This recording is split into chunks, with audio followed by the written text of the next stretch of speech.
Come on, you stupid system. Come on! You can do it. Come on, man. Oh, I'm telling you, Facebook drives me crazy. So, what Facebook has done is they make you put a title in. Hello, Logan Calcaterra. Congratulations, you're the first one in today. So what happened is, I pushed start streaming, and Facebook went, no. So I put in a new stream code, and Facebook said, no again. That was crazy. So we're going to get started here in just a second. Do me a favor, as soon as you get on, let me know that you're in the room. I don't get a list of who's on, so send it. Hey, Susie, how you doing? I'm going to try to settle down. I'm going to try to maintain my sense of humor. Oh, my goodness. I do all my production on Facebook, and then I copy that and I transfer it over to my other platforms, which I'm terrible at. I'm terrible at taking this and getting it on the other platforms, but I'm getting better. I'm trying to get better. I don't know whether I'm getting any better or not. So remember to check in as soon as you get here. We're going to have a great time. So this is going to be Socialism Part 2. I got all my notes. This is them right here. We're going to have a good time. All righty. All right. I think I'm ready to go. Oh, let me turn on my... Uh-oh. I don't know if I got enough light left. So let me see what the light said. Oh, it says I got three. It says I got 3 stars. All right, here we go. Ready? Here we go. I got it. I got this. I've got this. Hello, everybody. Welcome to Mickey in the Middle. My name is Mickey. The show is Mickey in the Middle. This is a quintessential show about Middle Americans and how we can improve Middle Americans' lives, the lives of Middle Americans. Yeah, you and me, people that are not in the upper stratas, that are not in the lower stratas, the people that are in the middle. Because I believe that we are the biggest voting bloc, and if we just all stick together, have a little bit of leadership, I'm trying to get there. I might have to do it myself. I might have to fix the country myself. And if I have to fix the country, something is really, really wrong. So if I've got to consolidate all of the Middle Americans that are out there and say, help me, help you. By the way, I do this for zero profit. I'm not making any money off of this. I'm never going to make any money off of this. Any money that I get is going to go straight into production. I'm not going to make any salary of this. I don't want to be a big shot. I don't want to be in anything. I just want to be able to have a voice that is heard in the nether regions, in the great outdoors. I felt for years that I was screaming against the wind. I would talk to certain people, and then those conversations would go anywhere. I got involved with my community, and I started going beyond myself, and I started, I've always volunteered in the community, but in the last few years, ever since I got out of the military, I got into contacting my local representatives, my mayor, the city attorney, all of the different agencies in our town, and then, my state senator, my state representative. I know people I've met I know the lieutenant governor. His telephone number is in my on my phone. I don't know whether he remembers me, but we have met on many occasions, and if I remind him of what my name is, he actually calls me by my name. So, and the reason I do that is because we have met at many military events. I think that he just made full bird colonel and in the Army National Guard in Arkansas. He's a great guy, Tim Griffin. And if you get a chance, whenever that comes around, remember Tim Griffin for mayor or for governor, because he's going to make a great governor. So where are we? So what we're doing today is we're talking about socialism. And yesterday I had a 40-minute show. It ran 10 minutes too long, but it was a pretty good show, and it basically explained the basics of socialism. But one of the things that I get all of the time is the military, and then, these are my notes for the day before I get there. So these are my notes for the day. No, I know, Nello. The Cowboys are playing. My dad's watching me in the other room. I came through just a second ago, and he said, hey, the Cowboys only have two problems. They don't have an offense, and they don't have a defense. So we're going to see how that goes. So, and my dad's a big Dallas fan, so you got to remember that. So go Cowboys. Good luck with all that. Hello, Don Ledger. Yeah, I know my dad was not happy that they were losing, but good luck to both teams. I hope they can both win. All right, so one of the questions I get all of the time is, well, the military socialist, and you were in the military for 30 years. And I go, ha ha, the military socialist. That is some of the funniest stuff that I've ever heard. And the reason is because, number one, socialism is the government controls the means of production. Right? So, yes, they produce warriors. But all of their equipment is provided because they have to go out and they have to buy all of their equipment from civilian agencies, right? So from business people. You want an airplane, you got to go talk to Boeing or Lockheed or Martin Marietta or whoever the heck else is out there. The military doesn't produce anything. They just produce warriors. They produce combat airlift. They produce tactical airlift. They produce Space Force. But all of the things that they're launching up in there, they might control them, but somebody else builds them. That's the first thing, right? So if we didn't have the industrial military complex or the military industrial complex, we would just be a bunch of people in the military standing around looking at each other, practicing, putting up our dukes and duking it out, right? So the military doesn't really produce anything except for warriors. And that's the first thing. The second thing is there's nothing equal in the military.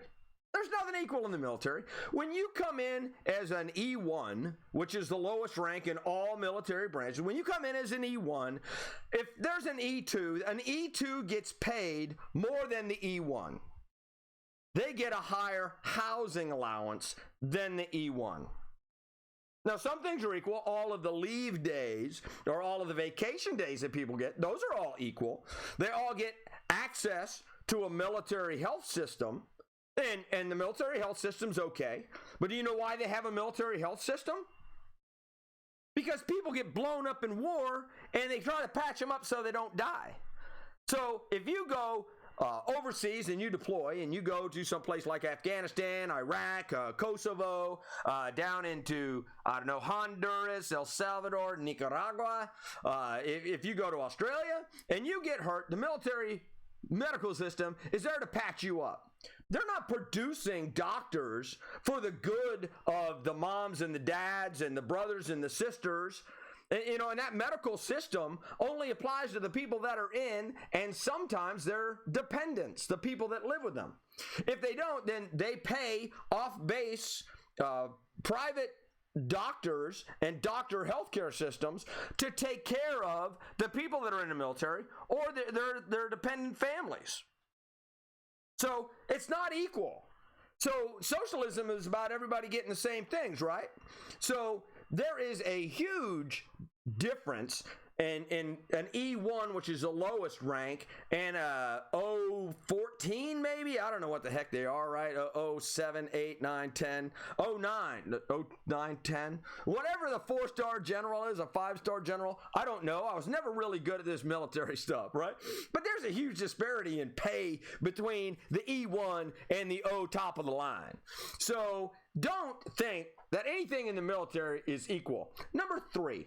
Nobody in the military gets a voice. Nobody gets to decide. You know who decides that? The President of the United States, who is a civilian leader elected by the people of the United States of America, and they are ruled by the President of the United States. The President of the United States tells the Secretary of Defense what to do. The Secretary of Defense tells the chiefs of all of the different agencies, which are going to be the Army, the Navy, the Air Force, the Marines are part of the Navy, Space Force.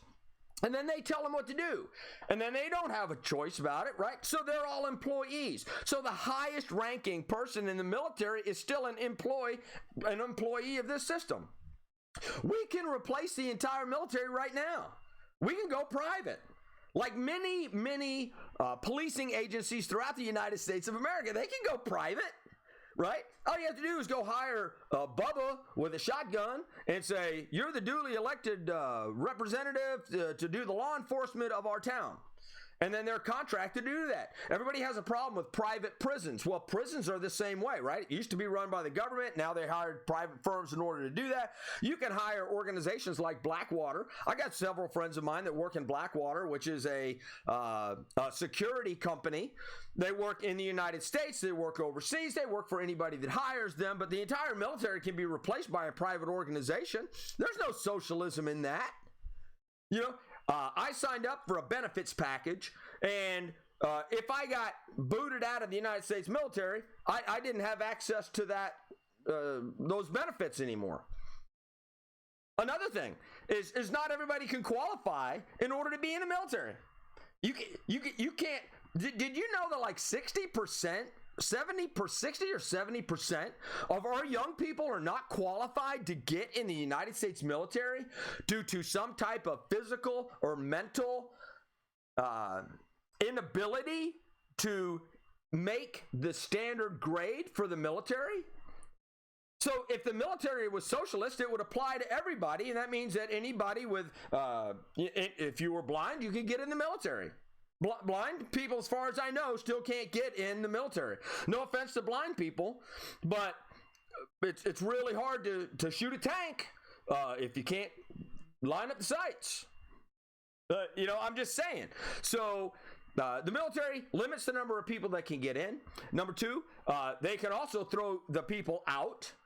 Number three, there's disparities in the rank system. Number four, all of the retiree benefits don't apply to everybody equally across the board. You got to serve 20 years before you get one iota of military retirement. So the military also produces nothing except people that stand around, drink massive amounts of alcohol, smoke a lot of cigarettes, and until somebody goes, hey man, I think we should buy an airplane, or I think we should buy a tank. Oh yeah, let's go do that. That'll make our job easier. And that's how the military gets better. And then they train, and then we can go kick ass around the world. So don't tell me, for all of you people who are out there, that the military is socialist. No, it's not. No, it's not. Because they can throw you out, or you can quit whenever you want. So it's not. And it doesn't apply equally across the board. So there you have it. Who else is here? Nello West, great explanation. Thank you very much. I greatly appreciate that, Nello. All right, so next thing is socialism. And I want to make sure that I get all my notes. The number of people that get out of the military and regret it, that number is huge. The military is like a corporation. You join a corporation, you get pay and benefits, and then if you stay long enough, you get a retirement. Now, in the military, that retirement happens to start and kick in at the 20-year point.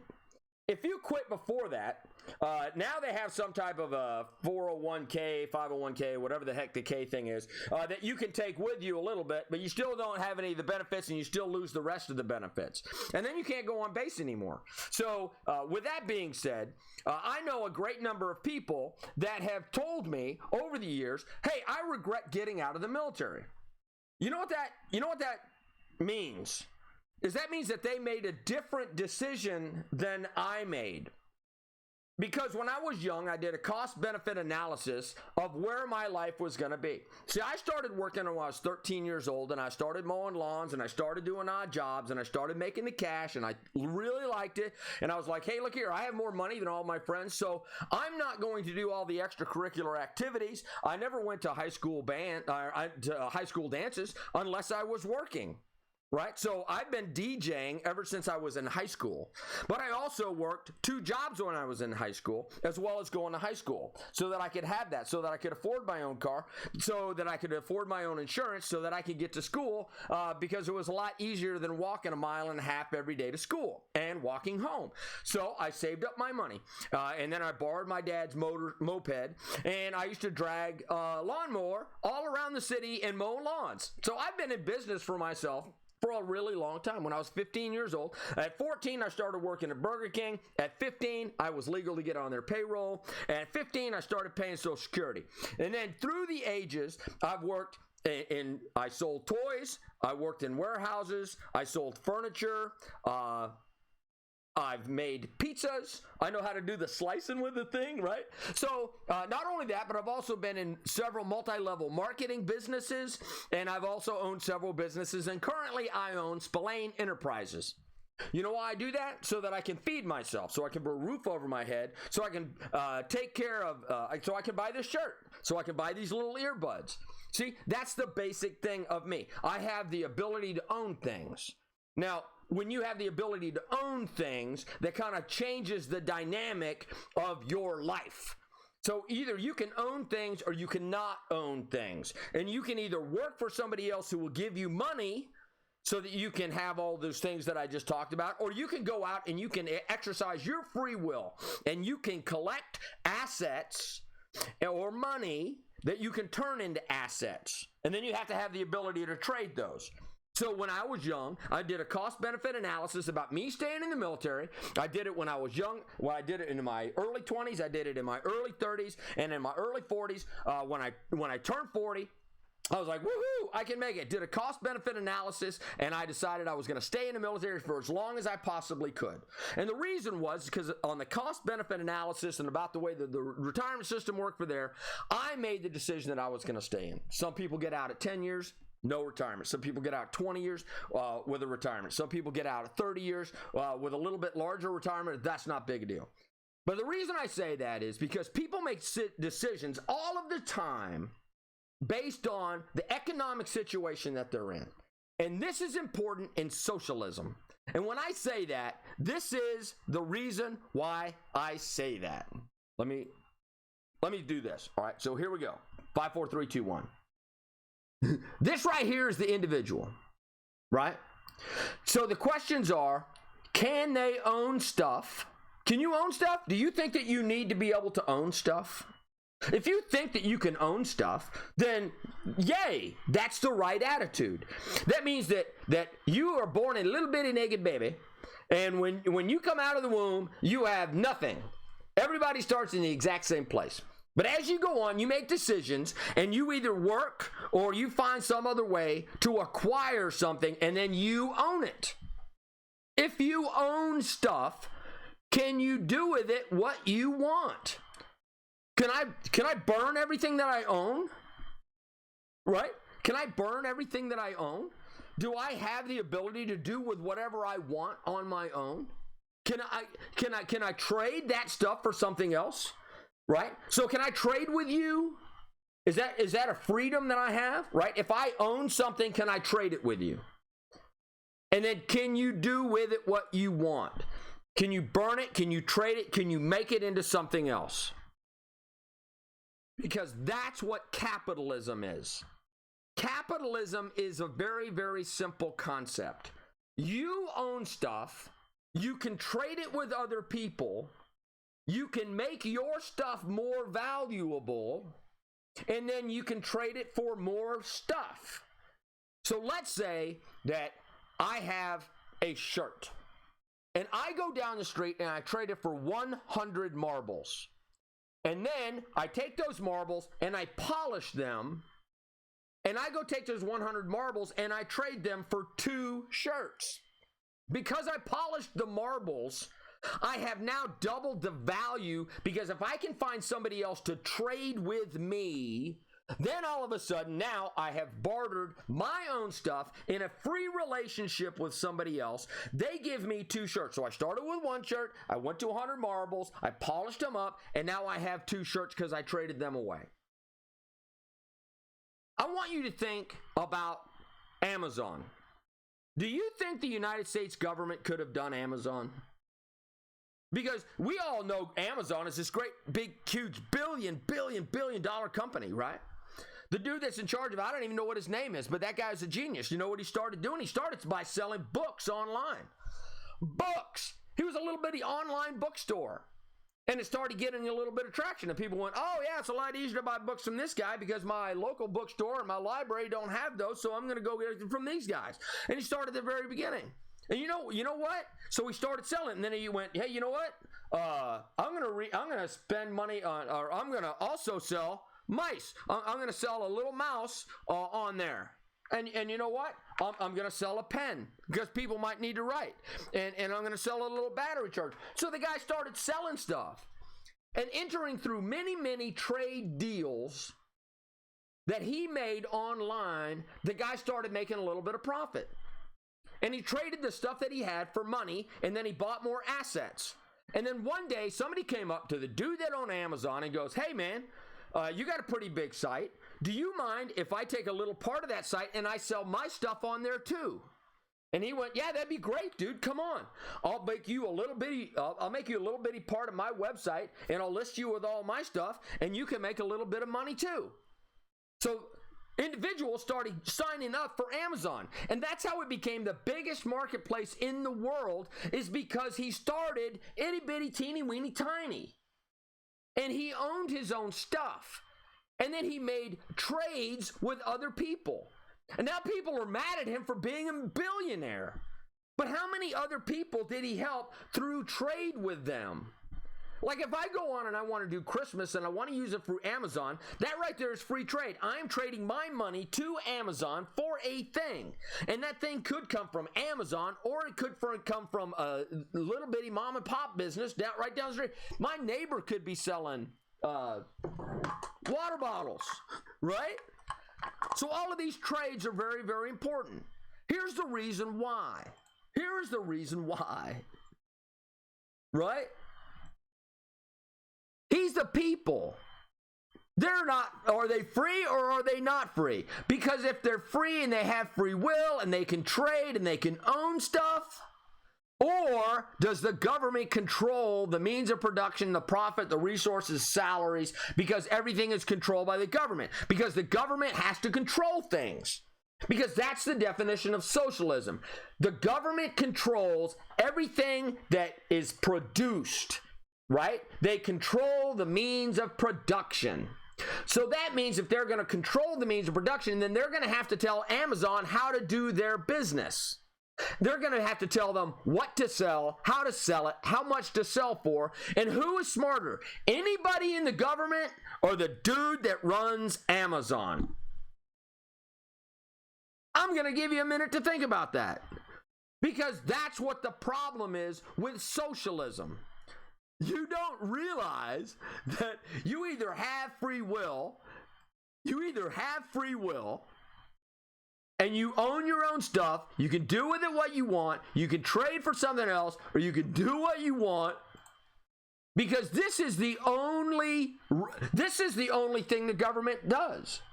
Right? You have the people, they produce revenue. That revenue gets taxed and it goes to the government. The government provides services. So the only thing that we're talking about right here is who controls the people. Are the people allowed to use their own free will, or are they going to be controlled? Because this is the thing that you end up with.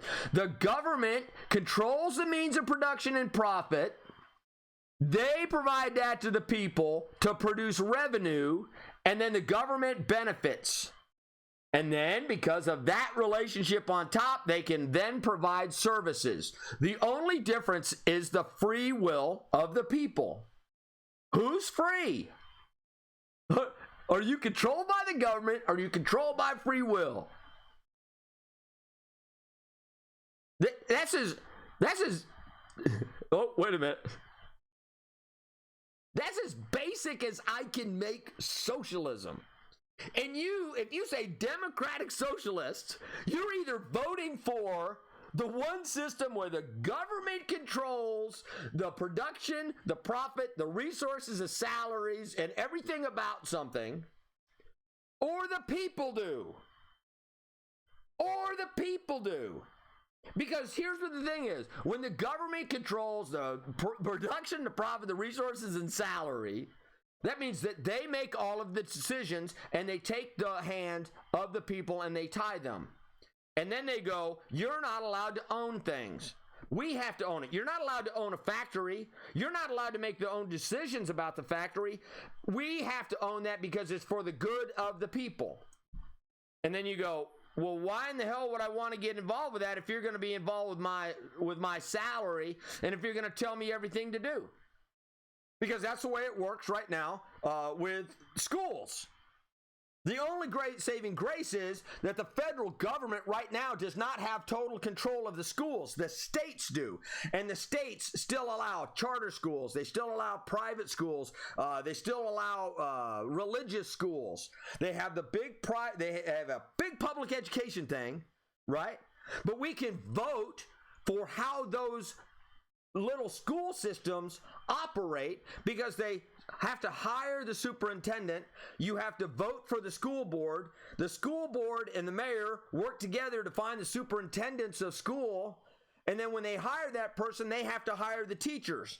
So if you hire the right superintendent, if you vote for the right school board, who hires the right superintendent, who hires the right teachers with the right contracts, now all of a sudden you still have control of your school and it's not socialist.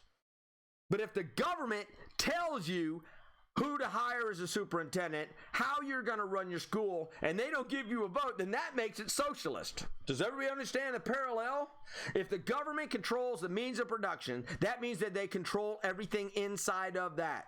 They control the people that are hired, the contracts that they work in, how much they pay them, the textbooks that they're going to use, and all of a sudden, all of the local people are taken out. And that means that you don't have a vote. So if you vote for Democratic Socialist, then all of a sudden that means that you're taking the power out of your hands and you're giving it to somebody else that you don't know. Oh, holy smokes.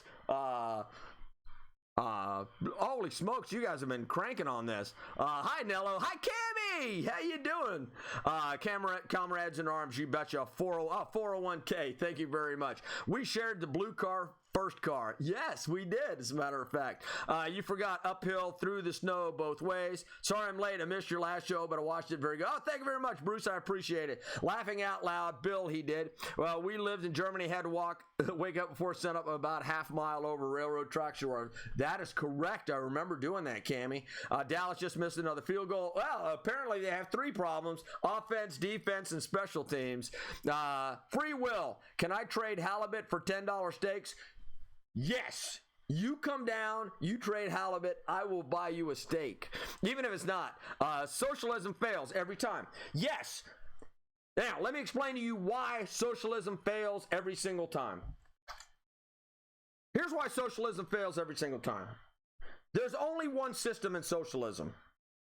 Right? So there's only one system in socialism. I watched something earlier today about Blockbuster. Blockbuster came along and they opened up a video store that you can go and you can get videotapes, you can rent them, you can put them in a machine, and you could spin those, and then they would play something on your TV, a movie, and then you would return that to Blockbuster. So Blockbuster, just picture Blockbuster as in the government. And the government is Blockbuster. They're living large. Everybody has to come to them to get the videotapes because they had stores all over the United States that were living high on the hog. The next thing you know is DVDs came out. Well, DVDs were just as popular as VHS, but Blockbuster insisted that they were going to keep the VHS portion, and they were going to take the hard front storefronts so that people would have to come to them. They would have to rent the movies, have to bring it home, and have to bring it back. They didn't think that anybody would want to buy DVDs, so they didn't sell DVDs. They would only rent them to you. So Walmart went out and bought a whole bunch of DVDs, knocked the price off of them, so now they weren't competitive, but they were very, very close to being competitive. Meanwhile, Redbox came up with the idea and said, hey, instead of having these huge storefronts, you know what we're going to do? We're going to put little vending machines in front of every pharmacy, in front of every Walmart, in front of every McDonald's, and instead of having these big, huge storefronts with people, electricity, square footage, with all of the inventory that we have to do, with all of the taxes we got to pay, with all of the stuff that comes with a hard front, we're going to stick with that model because they are hard-headed and they don't see things because they had a thing that was working. Meanwhile, other people are in the industry. And if you block other people from the industry like they do in socialism because there's only one system, why would you ever improve a system if there was no competition? I'm going to let that sink in. Why would you ever improve what you're doing if there's no competition? Let me go one step further.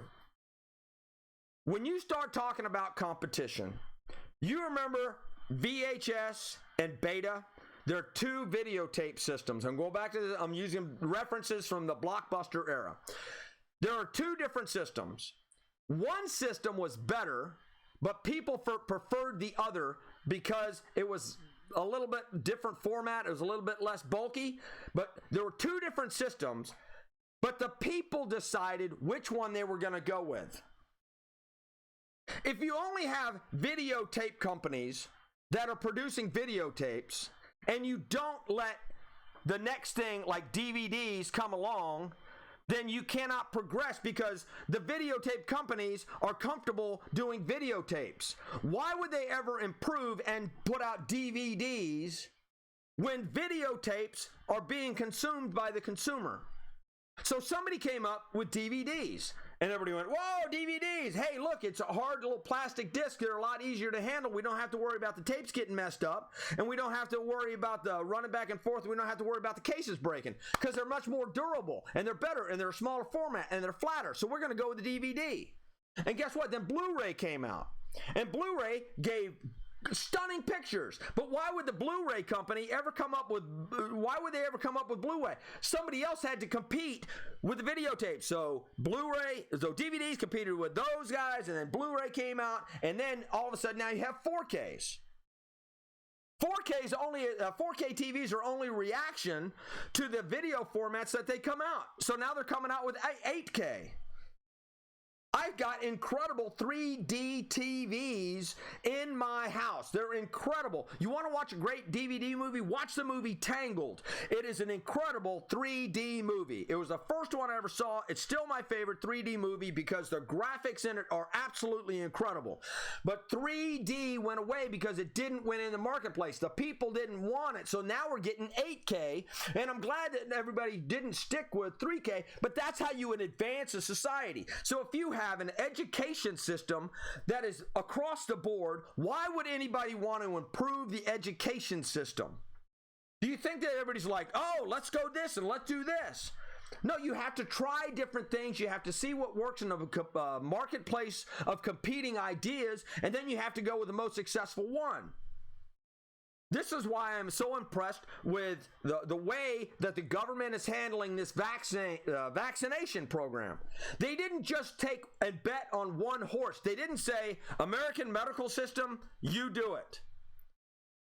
No, they paid private organizations to come up with this. They only cut the government red tape. And all of a sudden, Moderna can come up with their idea. And Pfizer can come up with their idea. And the Russians can come up with their idea that was tested on 36 people this summer. And they're giving to millions of people right now in Russia. So I want to see how many of the people in Russia are going to die compared to the number of people that are in Pfizer, compared to the number of Moderna before I go take a vaccine. Because that's what competing ideas do. But if you only had one company, that's the only company, and what would give them the incentive to come up with anything good? That's the problem with socialism, is there are no competing ideas. Pfizer did an amazing thing. What Pfizer did is Pfizer said, we're not going to take any of the American money. We're going to let them clear the red tape. They're going to help us along. We're going to take advice from them, But we're going to invest our own money because we believe that we are so good that we will win this war and we will win the dollars. And then that way they didn't owe anything to the United States government because they own their own stuff. You want to know why the pharmaceutical companies make billions and billions of dollars? Because of moments like this. When somebody goes, oh, we got something that's going around and killing everybody in the world. They go, hey, we'll fix that. Well, you will. What's it going to cost you? It's going to cost you a lot because we're going to save the planet.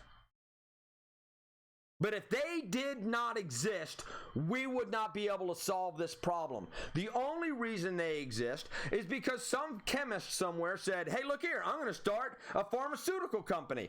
I'm going to come up with aspirin, and I'm going to come up with Tylenol. I'm going to come up with something for IBS. I'm going to come up with something for cancer. I'm going to come up with something for rubella. I'm going to come up with something for all these other diseases that everybody has. And we're going to try to solve them all. But it's going to come at a cost because I have to hire researchers. I have to hire lab technicians. I have to buy test tubes. I have to buy electron microscopes.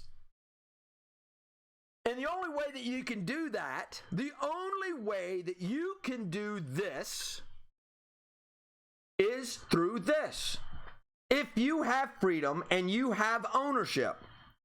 And if you take the responsibility, so can you own your own stuff? What can you do with your own stuff? Can you trade it for something else? And can you do with it what you want? And can you, once again, have ownership of something? Those are the big, huge things that nobody in socialism can answer. If you only have one system, one medical system, what makes them ever improve? If you have one education system, whatever makes them improve? If you only have one housing system, what makes it get better? If you only have one food system, why would anybody make it better? Why would anybody make Reese's peanut butter cups, which is the collision of chocolate and peanut butter? I make chocolate. I make peanut butter. You buy chocolate. You buy peanut butter. Good enough for me. Because I don't have to get better. I'm getting paid by the government anyway. Why do I have to be inventive? It's not going to benefit me personally. Why in the hell would I want to make the system better? You want a great example of this? Go look at the DMV. What has the DMV done to make life better since the 1950s? They're the exact same thing. I'm just saying. All right, so there we go. That's about it. Competition, socialism fails every time. Competition is lessens prices. That's correct, because if there's two of them, everybody's going to go, hey, man, what's the lowest price point that I can get and actually make a profit so I can go do my next thing?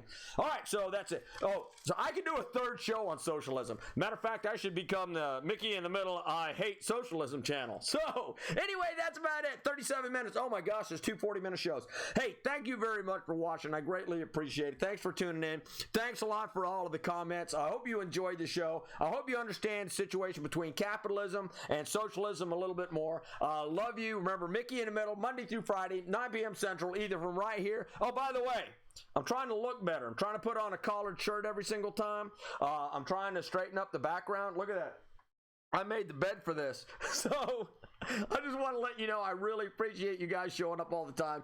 And please like, share, do the notification bell. I'm on Parler at Hey Sarge, and I'm on Rumble at Hey Sarge, and I'm on YouTube at Hey Sarge. Oh, Mickey in the Middle. I'm sorry. Mickey in the Middle, Mickey in the Middle, Mickey in the Middle. So that's Hey Sarge is my other alter ego, but that's my speaking platform as a professional motivational speaker. So do me a favor, tune in tomorrow night. I don't know what I'm going to do, but I'm not going to be here. I'm going to be in a special location that will not be closed tonight. So I will not be here in Louisiana. So anyway, you guys have a great night. Thank you very much for tuning in. A lot of love. Remember, live, laugh, love, and peace. See you, everybody. See ya.